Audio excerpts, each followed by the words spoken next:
நல்ல மழை கொஞ்சம் வராம இருக்குது. அடுத்த மழை வரதுக்குள்ள எப்படியாவது ஊருக்கு போய் சேர்ந்துடலாம்னு பார்த்தா முடியாது போல இருக்கு. இந்த பஸ்ஸுக்காரன் இப்பதான் பழி பண்ணுவான். எப்ப பார்த்தாலும் நம்ம எங்கேயாவது போகாத போதுதான் பஸ் அங்கிட்டும் இங்கிட்டும் போன வண்ணமா இருக்கும். நம்ம எங்கேயாவது போகணும்னு கிளம்பி வந்து உட்காந்தோம்னா தான் ஒரு பஸ் வராது. நம்ம வீட்டுல இருக்கிறவங்க கிட்ட எங்கேயாவது கூட்டிட்டு போங்கன்னு சொன்னா அதுங்களுக்கு அப்படிதான் ஒரு வலி வலிக்குது. எங்கேயாவது போறதுன்னா அதுவே இவங்களுக்கு ஏதாவது வேணும் அப்படின்னு நம்ம கிட்ட அதை வாங்கிட்டு வா இதை வாங்கிட்டு வா அப்ப மட்டும் அங்க கூட்டிட்டு போவா இங்க கூட்டிட்டு போவான்னு கேட்பானுங்க. இனிமே இருக்குது இவங்களுக்கு நம்ம அல்ல அவசரத்துக்கு எந்த சிறு ஒன்றும் வராது. என்னமா இருக்கு பஸ்ஸுக்கா? ஆமாங்கக்கா. என்னமா வந்து 1 மணி நேரத்துக்கு மேல ஆயி போச்சு. ஒரு பஸ் கூட காணோம். இதுக்கு நடந்தே போயிருந்தா கூட நான் என் புள்ள வீட்டுக்கு போயிருப்பேன் போல. ஏன் இப்படி சலிச்சுக்கிறீங்க? எங்க டவுனுக்கா இல்ல புள்ள வீட்டுக்கா? புள்ள வீட்டுக்கு தான் போறேன். காயெல்லாம் வித்து முடிச்சாச்சா? இல்லம்மா, மழை வேற வந்துட்டு கிடக்குது இல்ல. சந்தைக்கு போனோம்னா வதன்னு கிடக்கும். சவதியில யாரும் வந்து மலைக்கு அச்சம்பட்டுக்கிட்டு வந்து காய் வாங்க மாட்டாங்க. நம்ம மட்டும் காய் போட்டு அங்க யார் வந்து வாங்குவா? அதனால தான் ஒரு வாரம் ஆகட்டும் புள்ள வீட்டுல போய் இருந்துட்டு வருவோம்னு போய்கிட்டு இருக்கேன். சரி சரி போயிட்டு வாங்க. இந்த மாதிரி மழை அது இதுன்னு வந்தா தான் உங்களுக்கும் அங்க இங்கன்னு போக முடியும். ஆமாமா, இந்த காய் கடையை போட்டுட்டு எங்கிட்டும் போக முடியல. போனோம்னா அடுத்த நாள் இன்னொருத்தி வந்து உட்கார்ந்தறா நம்ம இடத்துல. அதனால எங்கிட்டும் போக முடியல. ஓ சரிங்கக்கா. சரி என்னமா நீ இங்க வந்திருக்கற? அதான் உங்க வீட்டுக்காரர் தான் வண்டி வச்சிருக்காருல. ஒண்ணுக்கு 2 வண்டி வச்சிருக்கீங்க. அதுல ஏதாவது ஒன்னு எடுத்துட்டு போக வேண்டியதானே? நான் டவுனுக்குலாம் போலங்கக்கா. அப்படி போறதா இருந்தா தான் அவர் கூட போயிருவனே. புள்ள ஊர்ல இருந்து வருது. அதான் பஸ்ல தான் வரேனால அதான் இருந்து கூட்டிட்டு போவோம்னு வந்தேன். அட புள்ள இங்க வந்து ரொம்ப வருஷம் இருக்கும் போலயே.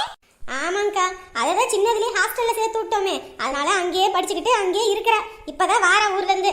எனக்கெல்லாம் ஒரு நாள் புள்ளைய பார்க்கலனாலும் பக்குன்னு இருக்கும். எப்படியாவது மாசத்துல ஒரு கேள் போயிட்டு வந்துரு. நீங்களாம் எப்படிதான் புள்ளைய வருஷ கணக்கா விட்டுட்டு இருக்கீங்கன்னே தெரியல. அப்புறம் என்னங்கக்கா பண்றது? நம்மளும் படிக்காதவங்க. அவரும் ஆபீஸ் போறாரு வராரு. பிள்ளைக்கு படிப்பு சொல்லி தரது நம்ம ஒருத்தரால முடியுமா? அதான் ஹாஸ்டல்ல சேர்த்து விட்டா லீவுக்கு மட்டும் அப்பைக்கு அப்ப இங்க ஊருக்குள்ளே விட்டுறதில்ல. நாங்களே போய் பார்த்துட்டு வந்துடுறது. புள்ள நல்லா கலக்கலன்னு வாழ்ந்துருக்குமே. ஆமாங்கக்கா. இப்ப கூட கல்யாண வயசு கூட நெருங்கி இருக்கும்னு நினைக்கிறேன். ஆமாங்கக்கா, கல்யாண வயசு வேற நெருங்கிருச்சு. அதுக்கு தான் ஒரு வரன் பார்க்கணும். புள்ள வண்ண மாதிரியே இல்ல அவங்க அப்பா மாதிரியா? அவங்க அப்பனை உரிச்சு வச்சுக்கிட்டு இருப்பா. அவங்க அப்பன மாதிரியே தான் இருப்பா. ஓ, அப்ப ஒண்ண மாதிரி இல்லையா? ஏங்கா, எத்தனை மணி பஸ்ஸுக்கு புள்ள வரேனுச்சு? இப்ப 11:30 மணி பஸ்ஸுக்கு வந்துரும். ஓ சரி சரி. இன்னும் மணி எத்தனை ஆகுது இப்ப? 10 நிமிஷம் இருந்துச்சு நான் வரும்போது. இப்ப மணி எத்தனை இருக்குன்னு தெரியல. வந்துரும்னு நினைக்கிறேன். சரி சரி. இனிமேலாவது கல்யாண வயசு ஆகி போச்சு. வீட்டுல புள்ளைய வைங்க. சும்மா அங்க இங்க நடத்திக்கிட்டு இருக்காம. ஆமாங்கக்கா, இனிமே எங்கேயும் அனுப்புறதா இல்ல. இங்கே ஒரு நல்ல வரனா பார்த்து கட்டி வச்சிடலாம் தான் இருக்கிறோம். ஏன்னா இதுக்கப்புறம் கல்யாணம் பண்ணி கொடுத்துட்டோம்னா நம்ம போய் அங்க போய் பார்க்க முடியாது, வைக்க முடியாது. இங்கிட்ட இருந்துச்சுன்னா நம்ம அதுக்கு தேவையானதை வாய்க்கு வச்சு சமைச்சு கொடுத்து இப்பதான் பார்த்துக்க முடியும். அதனால இருக்கட்டும் விடு. அடடே பஸ் வருது. மனசுக்கு ஏதோ பாரமாகவும் ஒரு மாதிரி கஷ்டமாகவும் இருக்கு. வீட்டில் அவங்க எல்லாரும் என்ன பண்றாங்க ஏது பண்றாங்கன்னு ஒன்றும் தெரியல. இன்ன வரைக்கும் அவங்களுக்கு ஃபோன் பண்ணி கூட நான் எதுவும் கேட்காம இருக்கேன். அதுக்கே எனக்கு மனசு கஷ்டமா இருக்கு. அவங்களும் எனக்கு ஃபோன் பண்ணிட்டே இருப்பாங்க போல. ஆனால் நான் இன்ன வரைக்கும் ஃபோன் ஆன் பண்ணாமல் சுவிட்ச் ஆஃப்லேயே வச்சுருக்கேன். என்னை தேடுவாங்க தானே. இங்கே இருக்கும்போது அத்தையும் மாமாவும் மகா மேலே எவ்வளோ பாசம் வச்சுருக்காங்க. அதே அளவுக்கான பாசத்தை என் மேலேயும் வச்சுருக்காங்க. இந்த பாசத்துக்கெல்லாம் நம்ம என்ன தான் பண்ண போகிறோம்? இங்கேருந்து போகிறதுக்குள்ள என் மனசில் இருக்க எல்லா விஷயத்தையுமே மகா கிட்ட சொல்லணும்னு ஆசையாக இருக்குது. ஆனால் நான் சொன்னால் மகா ஏற்றுப்பாளா என்னன்னு கூட தெரியல. ஆனால் அதுக்கப்புறம் நான் மகாவை பார்க்க முடியுமான்னு கூட தெரியல. இங்கேருந்து போகிறதுக்குள்ள நான் எல்லாத்தையுமே மகா கிட்ட சொல்லிடணும். அதுக்கான ஒரு நேரத்தை தான் எதிர்பார்த்துட்டு காத்துட்ருக்கேன். சீக்கிரம் சொல்லிட்டேன்னா என் மனசில் இருக்க பாரமாவது தீரும். மகா என்னை பற்றி என்ன நினைப்பா ஏது நினைப்பான்னு எனக்கு கவலை இல்லை.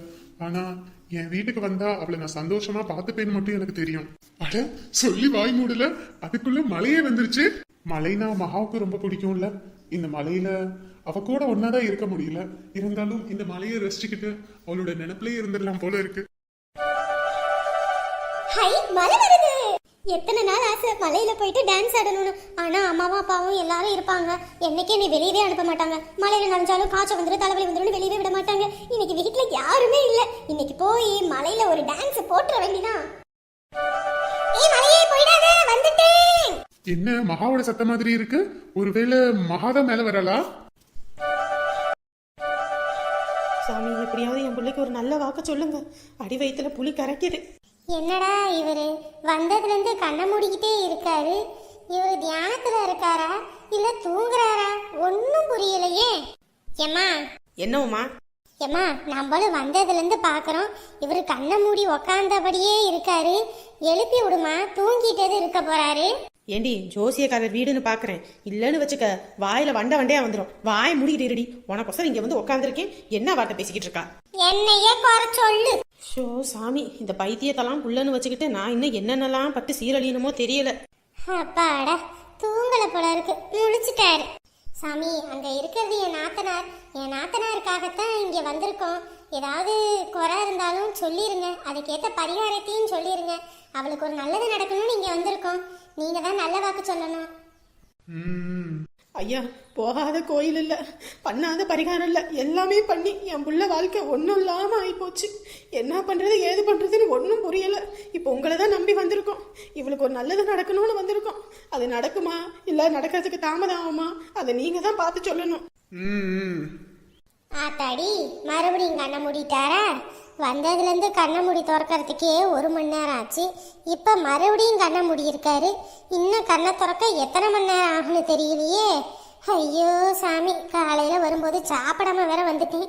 பசி வேற வயிற்று கிள்ளுதே. ஏம்மா, உங்க பொண்ணோட வாழ்க்கையை பொறுத்த வரைக்கும் உங்களோட ஈடுபாடு, உங்களோட தலையீடு ரொம்ப அதிகமா இருந்திருக்கும் போலயே. ஆத்தாடி, எப்படி நேர்ல பார்த்த மாதிரி சொல்றாரு? ஆமா சாமி. அதான், ஒரு பொண்ணை நம்ம கட்டி கொடுத்துட்டோம்னா நம்ம எதுக்குமே போகக்கூடாது வரக்கூடாதுன்னு சொல்லலை. எது எதுக்கு போகணுமோ அந்தந்த விஷயத்துக்கு போயிருந்திருக்கணும். ஆனால் நீங்கள் எல்லா விஷயத்துக்கும் போயிருக்கீங்க. அதுதான் உங்கள் குடும்பத்தில் இருந்த பிரச்சனைக்கு காரணமே. ஆமா சாமி, எல்லாம் என் வாயாலேயே ஆயிப்போச்சு. இந்நேரத்துக்கு அங்கே இருந்திருந்தாலும் நிம்மதியாக இருந்திருக்க முடியாது. வந்ததும் ஒரு வகையில் நல்லதுதான்.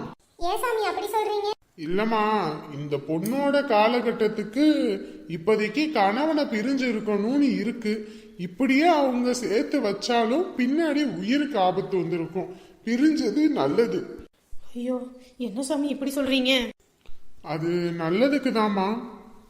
சரிங்க சாமி, ஏதோ புள்ள இப்ப வீட்டில் தான் இருக்கா. ஒரு தொழில் வச்சு நல்லா முன்னேறி வரணும்னு ஆசைப்படுறா. அதான் என்ன பண்றது ஏது பண்றதுன்னு எங்களுக்கு ஒன்றும் புரியல. நீங்க தான் எந்த தொழில் பண்ணா அவ முன்னேறுவான்னு பார்த்து சொல்லணும். ஏமா, நான் சொல்ற தொழிலெல்லாம் உங்களால பண்ண முடியுமா? சொல்லுங்க சாமி, எங்களால முடிஞ்சதை பண்ணுவோம்.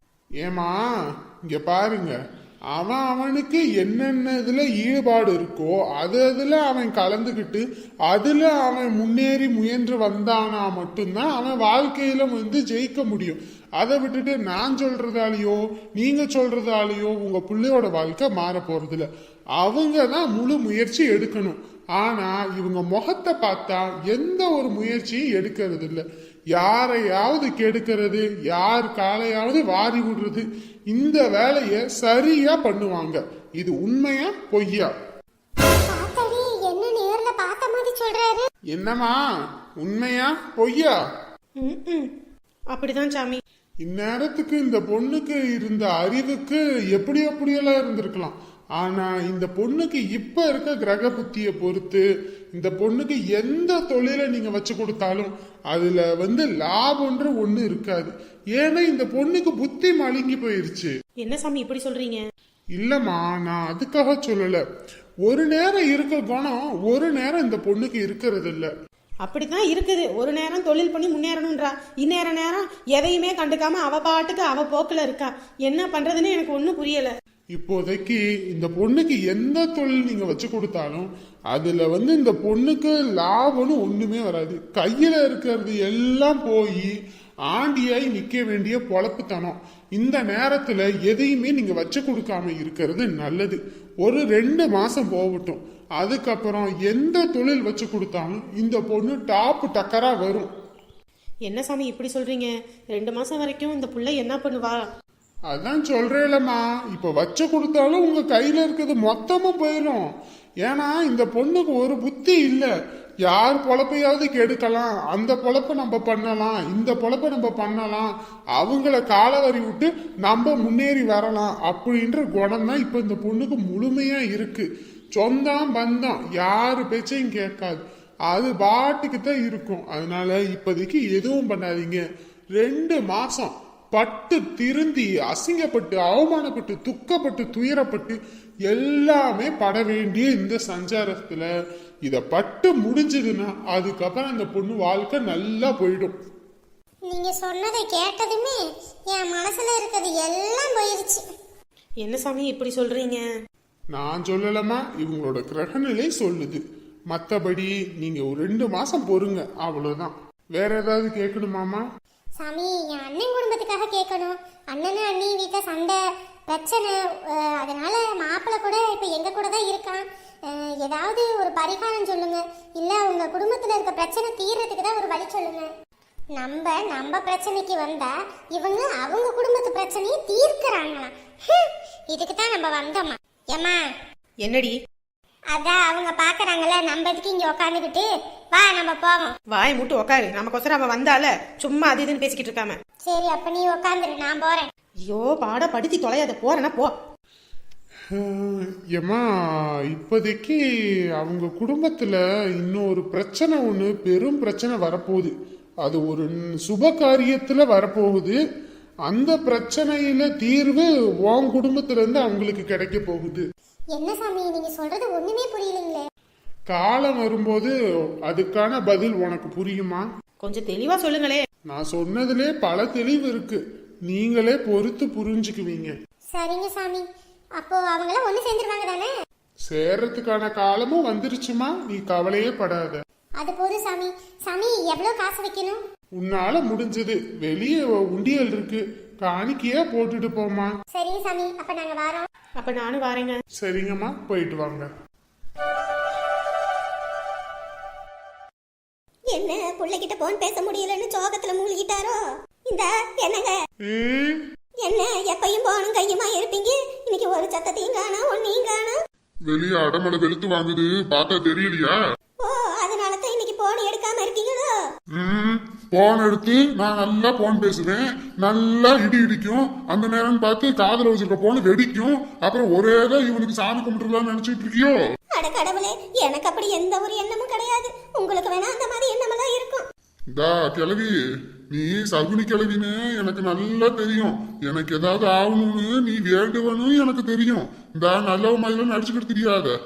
என்னைய எப்பயும் குத்தம் கண்டுபிடிக்கிறது தான் உங்களுக்கு வேலையே. என்னைக்குதான் நீங்க என்னைய புரிஞ்சு நடந்துக்குவீங்களோ?